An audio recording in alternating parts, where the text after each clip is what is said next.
She traded her last good horse for 62 spent laying hens nobody else would take.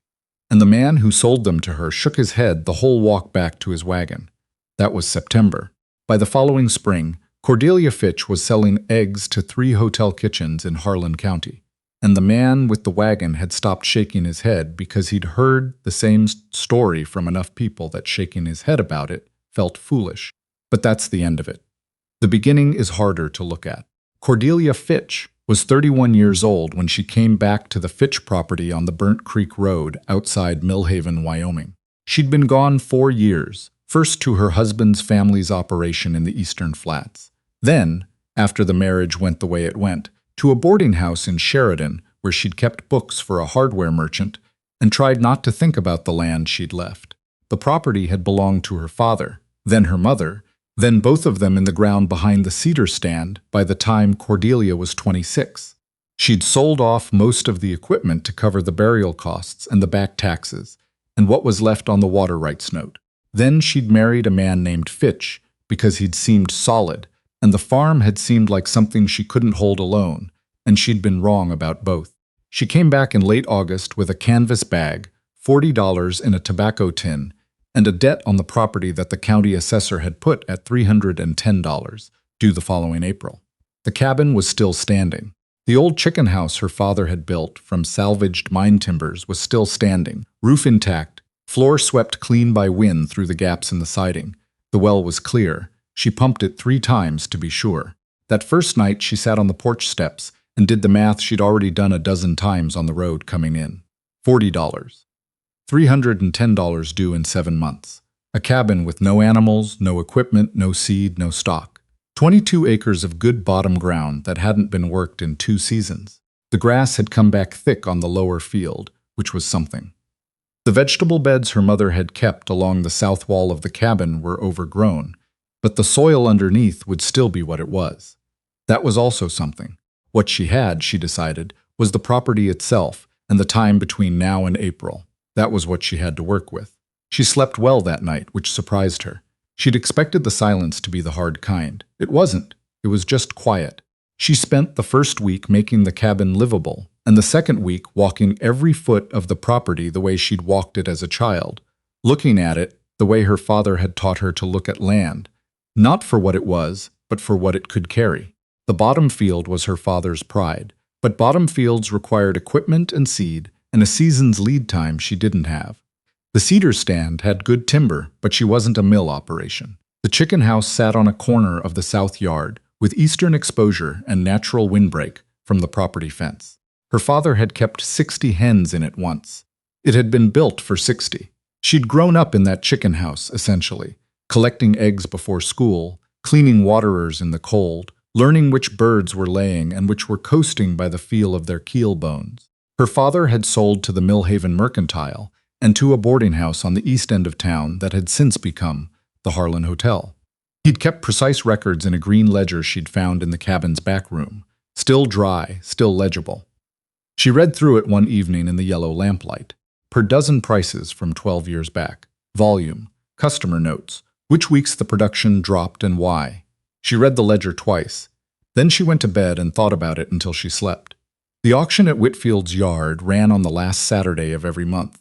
Cordelia arrived early enough to walk the pens before the bidding started. She wasn't there for cattle or draft horses or the mule pairs that drew the serious money. She was there for the poultry section at the back of the yard where nobody lingered long. The laying hens were in 3 crates near the fence. 62 birds, older, past their best production years, consigned by a poultry operation north of town that was converting to a different breed. The auctioneer, a stout man named Clifford, who wore the same hat every sale, started the lot at $1.50 per bird and nobody moved. He dropped to $1. Still nothing.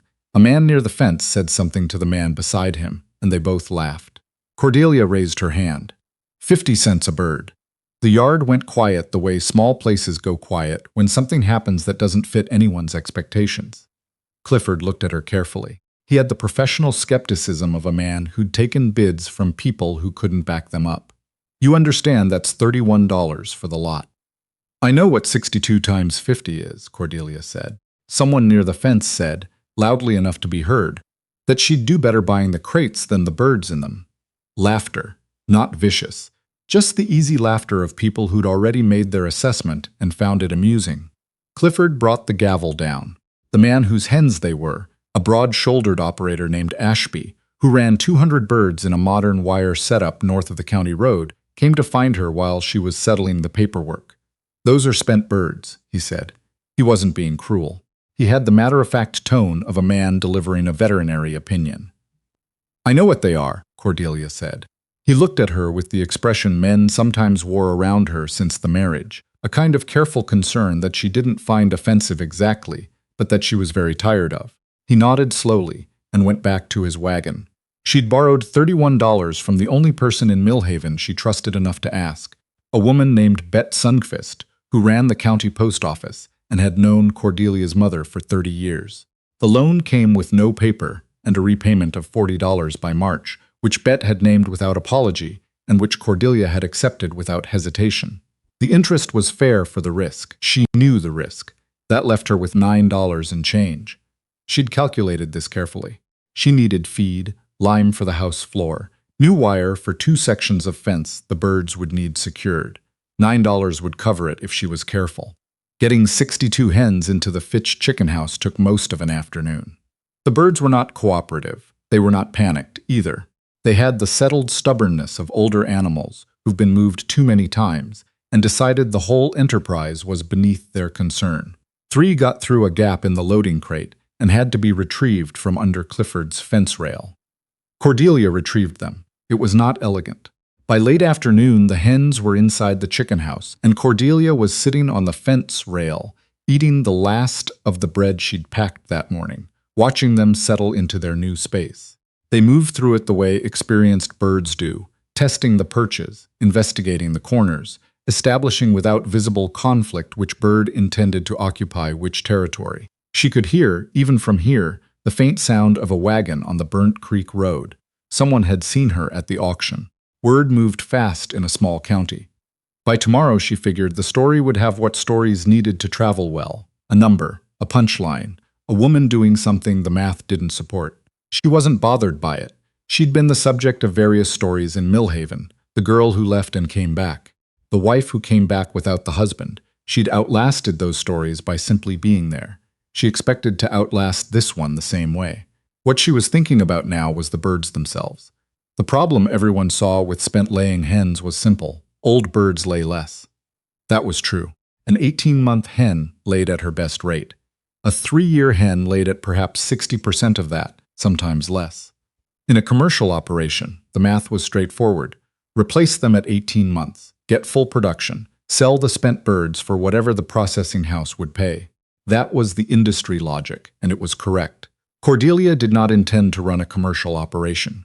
She'd been thinking about this since July, since the night she'd found her father's green ledger and read through his customer notes. He'd sold to the Millhaven Mercantile and to the Harlan Hotel, but there was a third buyer in the last 2 years of his records, a notation that read simply, "Prentice, specialty, double rate." She'd asked Bet Sundquist about it. Bet had remembered. There had been a cook at the hotel in those years named Josephine Prentice, who'd bought directly from Cordelia's father at twice the mercantile rate for what the ledger called colored yolk production. The cook had moved on, and the arrangement had ended. Cordelia had spent a week in the Sheridan Library before leaving for Millhaven, reading everything she could find about poultry and yolk color and what produced it. The answer was straightforward, but almost nobody ran operations to achieve it intentionally. What the bird ate showed directly in the egg. Grain-fed hens in wire pens produced pale, standard yolks. Hens with access to pasture, to insects and green growth and varied diet produced yolks that were a deep orange gold, visibly different, noticeably richer. Not in a way most people could articulate, but in a way they noticed when they cracked an egg into a pan. The Fitch property's bottom field had been unworked for 2 seasons. The grass was thick. The insect population was what 2 seasons of undisturbed growth produced. She wasn't going to plow it. She was going to fence a section of it and rotate the flock through it. The older hens had one advantage she'd been counting on from the beginning. They were calm. Young hens in a new space were chaotic, noisy, unpredictable. Older birds that had been through enough moves knew how to settle. Within a week, Hers had established their hierarchy, claimed their perches, and were moving through the yard with the unhurried competence of animals who'd been doing this for years. When she opened the yard gate to the first field section on the 8th day, they filed out in something that almost resembled order. They put their heads down and worked the grass like professionals. She watched them from the fence rail and thought about her father watching this same kind of thing from this same fence. He'd known something about these birds and this land that she was still assembling from pieces. She thought she was close to the center of it. The first person to say something to her face about the auction was a man named Garrett Howe, who ran a general supply on the Millhaven Main Street and had known her father the way everyone in a small town knew everyone, without being particularly close about it. He stopped her outside the Mercantile one morning in the second week of October. "Heard you bought Ashby's culls," he said. "I did," Cordelia said. He balanced a crate of canned goods on his knee and looked at her with the specific expression of a man who was about to offer advice he believed was necessary. She recognized it. She'd been receiving that expression from various men in Millhaven since she'd come back. "Those birds aren't going to produce enough to cover their feed," he said, "at their age." "I'm not feeding them the same as Ashby was," she said. He frowned. "Different feed doesn't change the age of the animal." "No, it doesn't." She moved a step past him. "It changes other things." He didn't ask what she meant. She hadn't expected him to. That particular kind of alone she'd felt at the auction came back as she walked home. Not painful, exactly, but real. It was the specific solitude of understanding something that nobody around you has seen yet. Not because they're stupid, but because they haven't looked at the same things in the same order. She'd read the same animal husbandry manuals anyone could read. She'd looked at her father's ledger. She'd spent an afternoon with the hens before she bid on them, moving among them in the auction pen, checking their condition, feeling their weight and their bone structure. She'd seen something that Ashby's operation had looked past, because his operation wasn't designed to look for it. She allowed herself, on good days, to think she was right.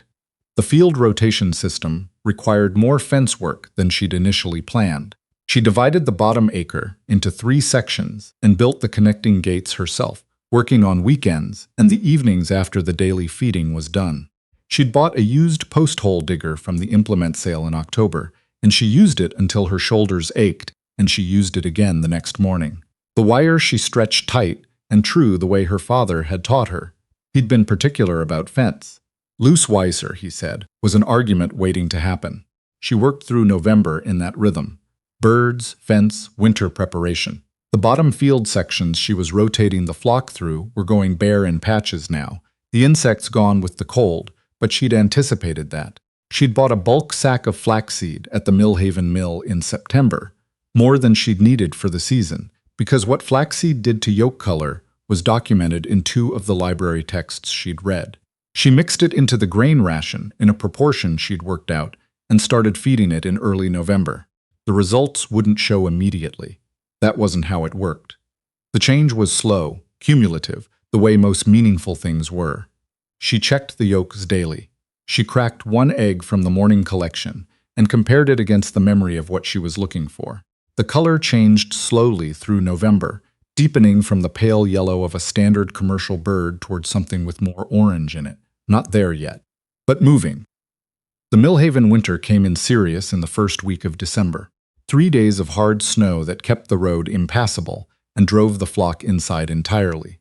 Cordelia used the closed-in days to work through her ledger, her own, not her father's, and to repair the east section of fence she'd been putting off because the footing had been poor in the fall mud. Inside the chicken house, the hens were undisturbed by the weather.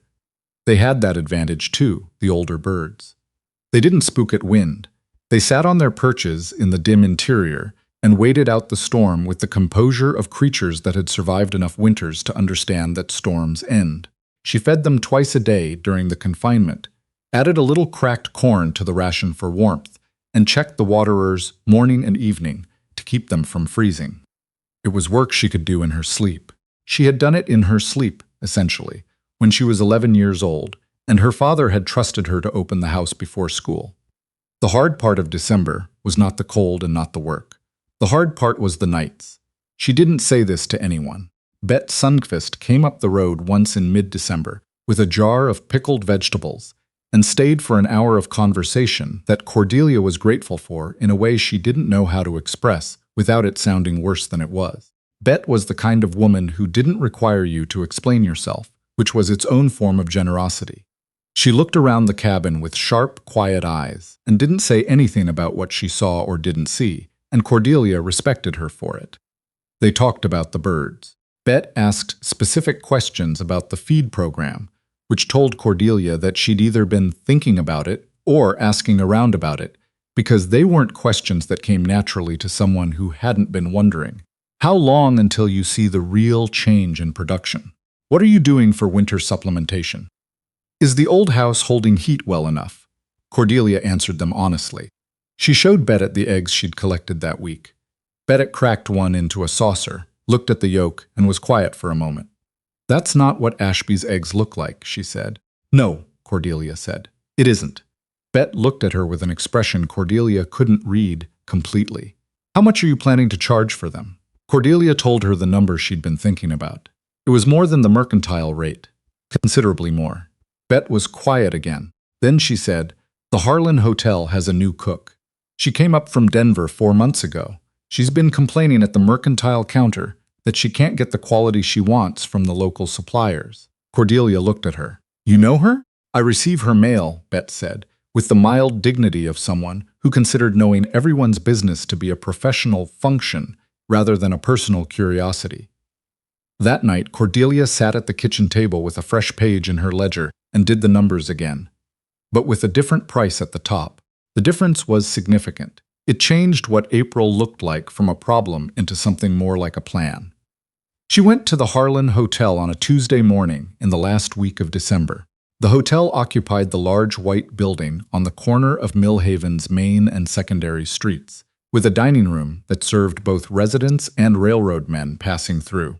She asked at the front desk for the kitchen, and a boy led her through a passage to a large warm room that smelled of wood smoke and coffee and something baking. The cook was a woman of perhaps 50, broad-faced, with the economical movements of someone who'd worked in professional kitchens for a long time. Her name was Ida Marsh. She looked at Cordelia without expression when Cordelia introduced herself, and then she looked at the basket Cordelia had brought. And then she cracked one of the eggs into the clean surface of a white porcelain dish she took down from a shelf specifically for the purpose. She looked at the yolk for a long moment. She didn't touch it. She tilted the dish slightly and watched how it sat. "Are these all like this?" she said. "This week's production, yes. What are they like in the summer?" "Better," Cordelia said. "More field access, more insects, more variation in the diet. These are what winter production looks like with the flaxseed supplementation. By April, they'll be deeper than this." Ida Marsh looked up at her. She had the particular quality of attention that professionals have when they encounter something that meets a standard they've been applying without knowing anyone was trying to meet it. "How many birds are you running?" 62. "But I'm building the flock. I want to be at 100 by spring." She named her price. Ida Marsh did not flinch. She set the dish on the counter and looked at Cordelia steadily. "I want 2 dozen a week to start. If the quality holds through February, I'll want 4 dozen by spring, and I'll talk to the Cheyenne Supply House about whether they can route you to their accounts." Cordelia kept her expression even. The Cheyenne Supply House was the regional hotel provisioner. Getting to their accounts was not something she'd expected to be discussing in December. 2 dozen a week, she said. "Starting when?" "Starting this week," Ida Marsh said. "If you can manage delivery, I can manage delivery." Ida Marsh reached for the dish and cracked a second egg beside the first and looked at them both together for a moment. And something in her expression shifted in the way that expressions shift when a person confirms something they'd already suspected. She turned back to her work.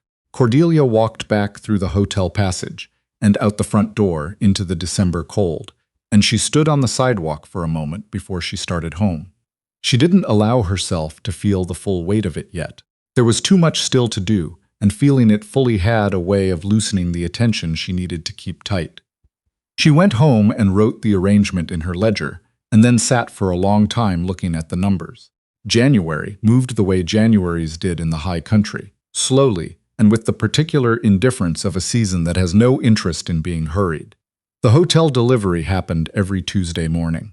Cordelia walked it herself, 2 dozen eggs packed in the padded crate her father had made for the same purpose, the one she'd found hanging in the back of the chicken house when she'd cleaned it out in September. The crate fit her arm comfortably. The walk to town was 40 minutes on a good road. She knew every foot of it. Ida Marsh received the eggs each week in the kitchen passage, with the same focused attention she'd given the first delivery. She never made conversation that wasn't operational. She asked about the flock's condition, about feed, about whether Cordelia had started the spring pullets yet. On the third week, she said, without preamble, that the dining room had received 2 unsolicited comments about the eggs from guests that week. She said this the way a professional says something that confirms a working theory, without pride, just as information. Cordelia thanked her. Ida Marsh had already turned back to the stove. She started the new pullets in January. She'd been thinking about sourcing since October. What she needed was a specific type of bird, not the commercial white leghorns everyone in the county ran, which were efficient but plain in their production. She wanted birds that ranged well, that were aggressive foragers, that could tolerate the Wyoming winters without losing production entirely. She'd read about the characteristics she wanted in a farm journal she'd borrowed from the library. She found them through a woman named Petra Holst, who ran a small breeding operation 40 miles north and had been advertising in the County Gazette. Cordelia wrote to her in January.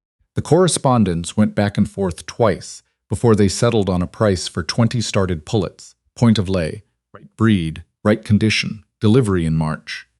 It was more per bird than Cordelia would have paid at the Millhaven auction. She paid it without negotiating, because she'd seen enough of Petra Holst's responses to know she was buying from someone who knew exactly what she was selling and was pricing it correctly. The existing flock was doing what she'd needed it to do through the winter. Not at maximum rate, she hadn't expected that, but steadily, reliably, with the yolk quality holding through the cold months because of the feed protocol she'd built and was adjusting weekly. She kept notes in the margin of the ledger, small and precise, because her father had kept notes the same way, and she'd grown up believing that margins were for things too important to omit, but too specific for a full entry. February came hard and went harder, the last 2 weeks bringing a cold snap that froze the water lines on the east side of the chicken house and required Cordelia to carry hot water from the cabin stove twice a day to keep the waterers thawed. She didn't complain about it. There was no one to complain to, and complaining about necessary work was a consumption of the same energy the work required. The delivery to Ida Marsh continued through the cold snap without interruption. The quality held. On the third Tuesday of February, Ida Marsh handed Cordelia an envelope along with the weekly payment. The envelope had a return address from a hotel provisioning company in Cheyenne called Renard Supply. "Read it before you come next week," Ida Marsh said. "I told them about you in January. They sent a man through last week, and I let him taste the difference without telling him what to look for. He tasted it." Cordelia took the envelope home and read it at the kitchen table. The letter was businesslike, 2 paragraphs from a buyer named Silas Webb, who handled specialty provisions for 4 hotel accounts between Cheyenne and the Colorado border. He wanted to know her current capacity and her expansion timeline. He wanted a sample shipment to evaluate. He would be in Millhaven on the 15th of March. She read the letter again. Then she put it in the ledger, under the current week's entries, and sat for a while without doing anything particular. Outside, the cold pressed against the cabin windows, and the wind moved through the cedar stand the way it always moved, with that particular sound her mother had called the valley breathing. She went to the chicken house to check the evening waterers. The flock was settled on the perches in the warm, dim interior, arranged in the tier structure they'd maintained since October, with the authority of animals who'd decided this space was theirs and organized accordingly. She stood in the doorway and looked at them for a while. 62 birds that nobody had wanted, that the auction yard had nearly failed to sell at 50 cents a head, that 3 months ago had been heading to the processing house in Casper. She latched the door and went back to the cabin and rebuilt the fire and started thinking about March. She couldn't handle Renard's accounts on 62 birds and a delivery system built around walking a crate into town on Tuesday mornings. She'd known since December that scaling was coming if the hotel arrangement held. She'd been planning for it in the same way she planned for everything, not by assuming it would happen, but by being ready if it did. The 20 pullets from Petra Holst would come in March, which would bring her to 82 birds and a meaningful increase in production. But the Renard accounts, if she read the letter correctly, would want a volume she couldn't reach on 82. She needed a different arrangement. She thought about it through February and came to the same answer each time. She needed to partner with someone who had ground and labor she didn't have, and she needed to do it on terms that kept the feed protocol and the quality standard entirely in her control. The person she'd been thinking about was a woman she'd known only slightly before leaving Millhaven, a widow named Selma Grubb who ran 20 acres of river bottom ground 2 miles south of the Fitch property and had been struggling with it since her husband's death the previous year. Cordelia had heard this from Betta Sundqvist, who heard everything eventually. Selma Grubb had been trying to keep a cattle operation running on 20 acres with insufficient capital and the particular exhaustion of a person managing something they hadn't expected to manage alone. Cordelia went on a Saturday morning. Selma Grubb answered the door with the expression of a woman braced for another piece of news she didn't want. She was perhaps 45, smaller than Cordelia had expected, with quick eyes that assessed without being unkind. Cordelia told her what she had in mind. She did it at the kitchen table, while Selma's daughter, a girl of about 13 named Willa, sat in the corner supposedly doing schoolwork and not doing it at all. Cordelia explained the birds, the feed system, the hotel arrangement, the letter from Renard Supply. She explained what she needed. A second operation running parallel to hers, with ground access for rotation, enough capacity to double her current flock, and someone who understood animals well enough to run the daily work without supervision on the details. She explained what she'd pay, which was a fair rate and a share of the hotel production premium. The premium was the important part. She was selling at a price above the standard market, and the difference reflected the quality standard she'd built. Selma Grubb would receive a portion of that difference as long as the quality held. Selma listened without interrupting. Her daughter had stopped pretending to do schoolwork and was watching Cordelia directly. "The birds you have," Selma said, when Cordelia finished. "How much ground do they need? 1/8 of an acre in rotation gives 60 birds enough range. Your south field would carry 120 without pressure." Selma looked at the table. She had the expression of a woman running calculations she'd been afraid to run because she hadn't known what to calculate toward. Willa spoke from the corner. "She has a good eye for animals," she said, meaning herself. "Ma lets me run the 2 remaining cows because I'm better at it than she is." She said it without arrogance, just as information. The way a person states a skill they've verified through use. Selma looked at her daughter and then back at Cordelia with the expression of a woman who knew that her daughter was right about the cows and probably right about herself in general. "Show me the operation first," Selma said. "I'll give you an answer in a week." Cordelia brought her up the Burnt Creek Road the following Tuesday, after the hotel delivery. She showed her the chicken house, the rotation fencing, the feed system. She showed her the ledger, both her own and her father's. Selma went through the numbers carefully, and Cordelia could see her understanding the architecture of it, the way it fit together. When they got to the current delivery arrangement and the Renard letter, Selma read it standing in the cabin and then set it on the table and looked out the window for a moment. "I can build another house on the south corner of my property in 4 weeks," she said. "I can have the ground ready by the time Petra Holst's birds arrive in March." Cordelia looked at her. "You know Petra Holst. She supplies my neighbor's daughter." Everyone who keeps serious poultry knows Petra Holst. Selma folded the letter carefully and handed it back. "I want the arrangement in writing, not because I don't trust you, because I don't trust anything that isn't written down." "That's sensible," Cordelia said. They wrote it out that afternoon at Cordelia's kitchen table, 2 pages in clear language, and they both signed it. When they finished, Willa, who had come along and been quiet through the whole conversation, asked a precise question about the feed ratio, specifically why the flaxseed proportion shifted in winter versus summer, and what the mechanism was. Cordelia answered it completely. Willa absorbed the answer and asked a follow-up about how long the yolk change lagged behind the feed change, which was the kind of question you only asked if you'd been thinking about what you'd just been told. They left an hour later, and Cordelia went to the chicken house for the evening feed, and she stood in the doorway for a while, thinking about what the operation was becoming. Silas Webb arrived on a Wednesday, not the 15th as he'd written, but 2 days earlier, because the road conditions were better than expected, and he was, she gathered, a man who moved when he could, rather than waiting for scheduled occasions. He drove a good wagon with the Reynard supply mark on the side, and he came up the Burnt Creek Road alone, which told her he was doing his own evaluation rather than sending a subordinate. He was perhaps 40, with the weathered look of someone who traveled professionally in all weather. He introduced himself without ceremony, looked at the operation with focused attention, and asked specific questions. How many birds? What feed? What rotation schedule? What the winter production numbers had been. He spent 20 minutes in the chicken house and 10 minutes looking at the fields. He asked to see the ledger. She showed him. He went through it with the same focused speed that Ida Marsh had brought to the eggs, reading without commentary. Finally, he asked to see the eggs. She brought out that morning's collection.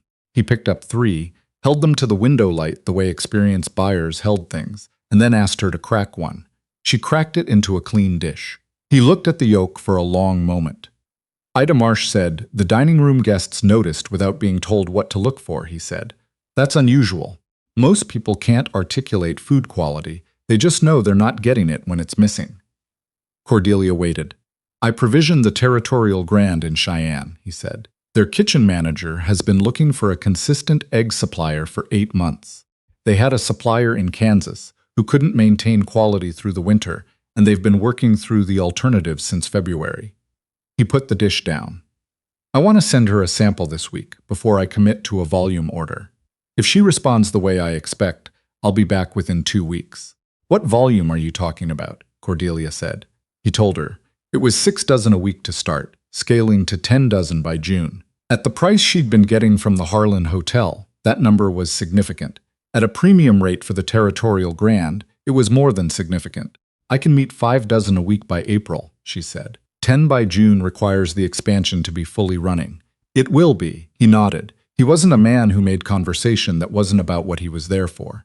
He left 20 minutes later, back down the Burnt Creek Road, and Cordelia stood in the yard until the wagon was out of sight.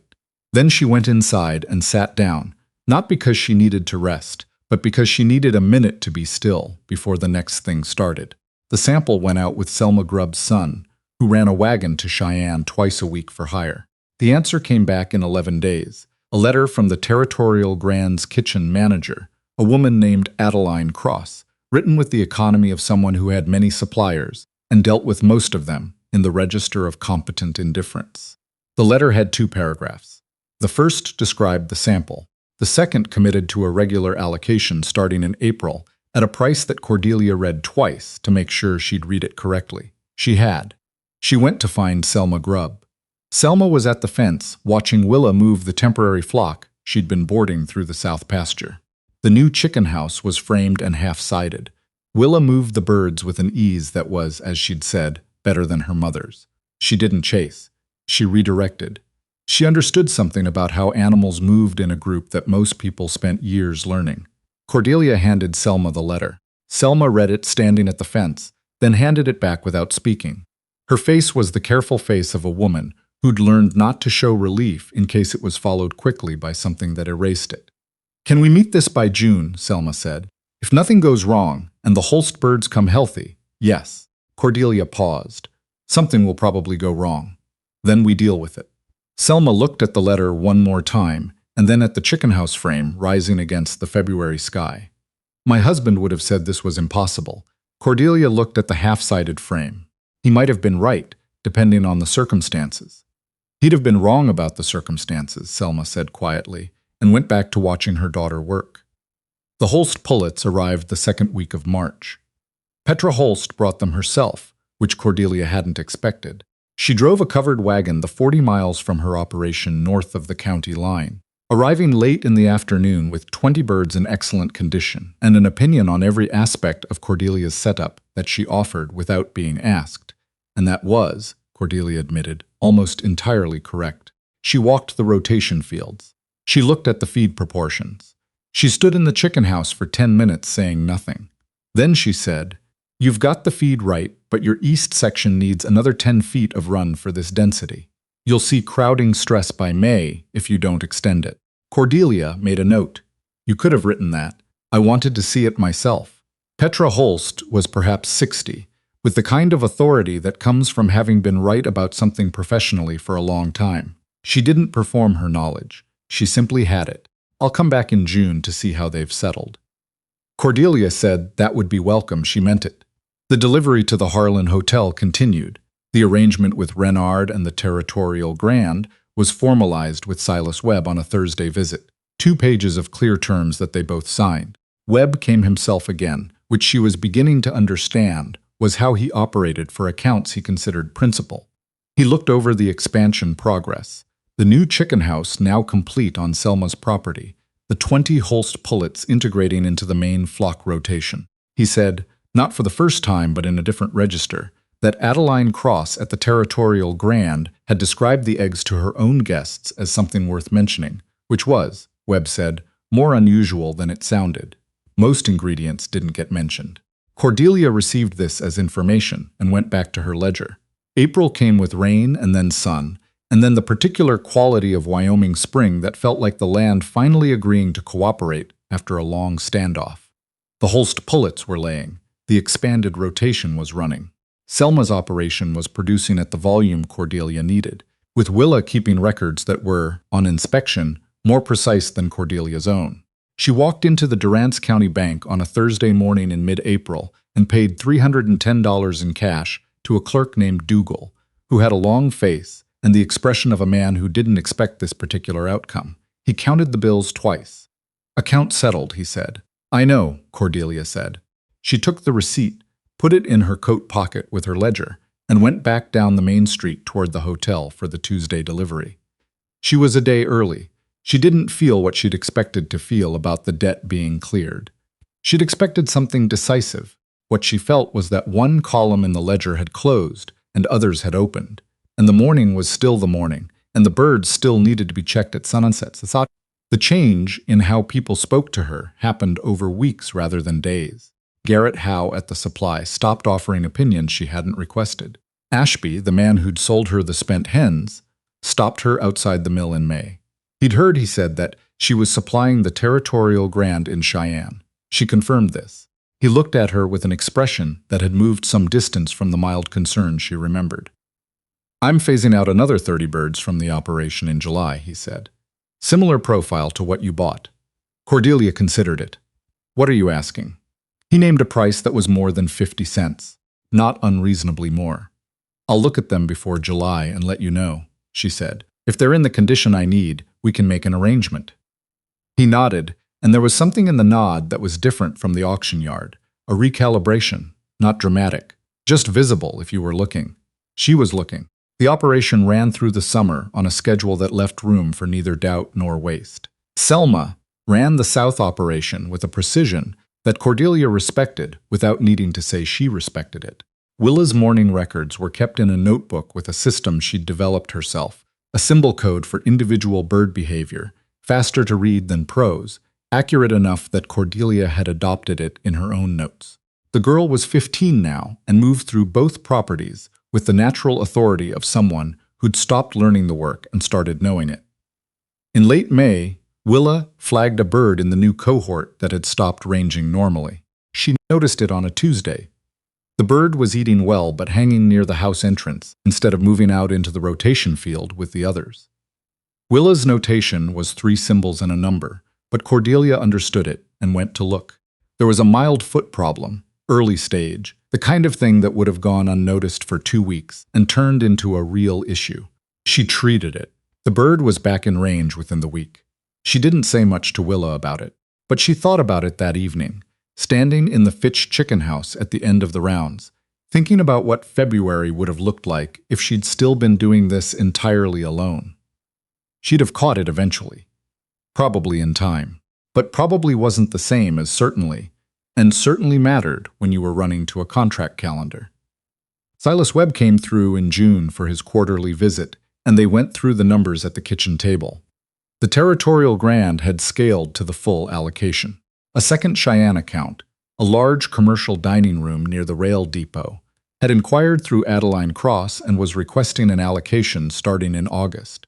Webb had also received an inquiry from a hotel group in Denver, which he mentioned at the end of the numbers review, not as a commitment, but as the direction things were moving. Denver is 3 accounts, at once if it goes, he said. That's not your current scale. I know, Cordelia said. What's the timeline?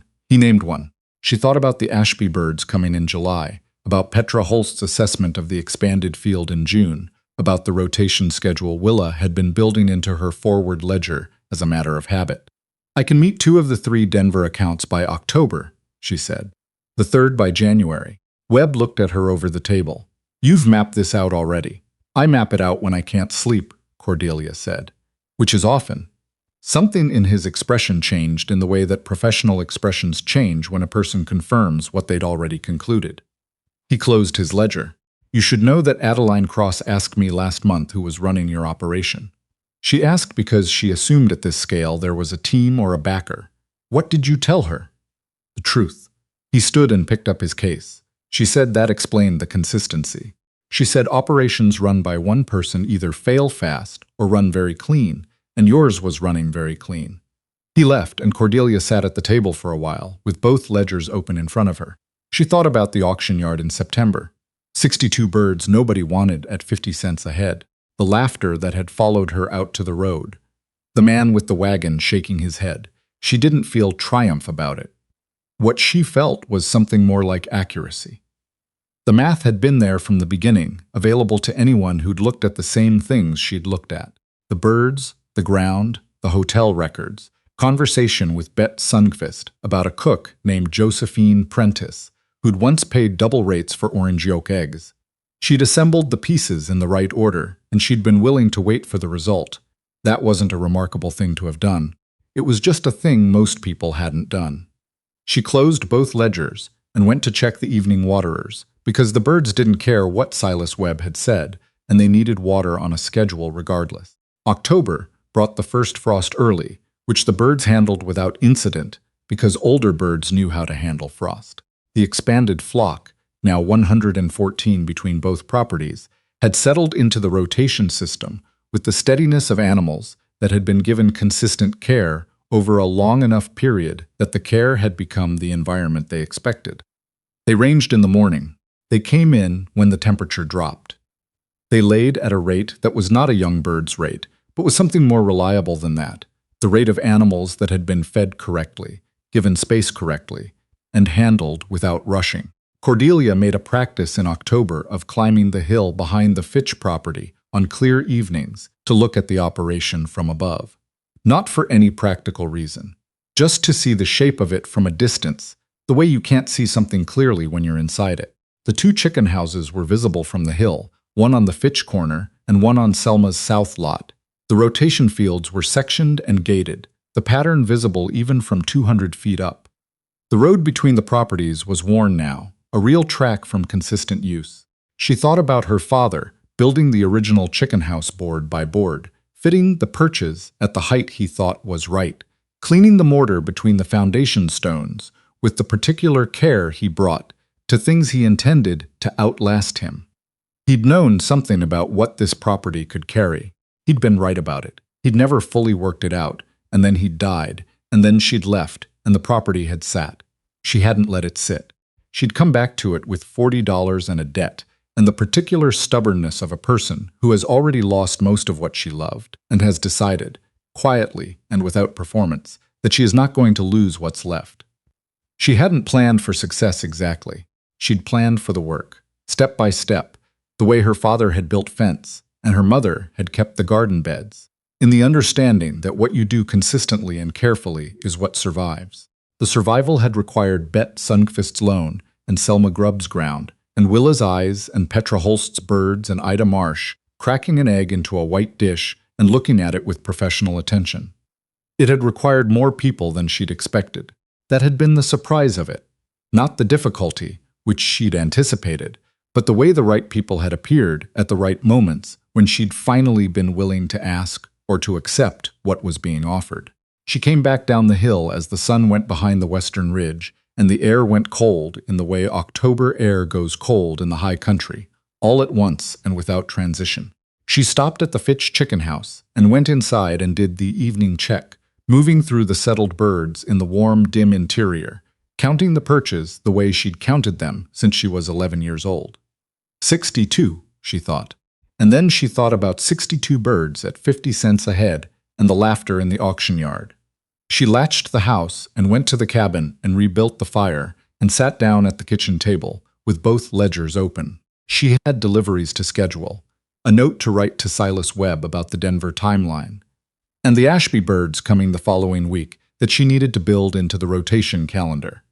She picked up the pen and started with the calendar, because that was the most immediate thing, and immediate things came first.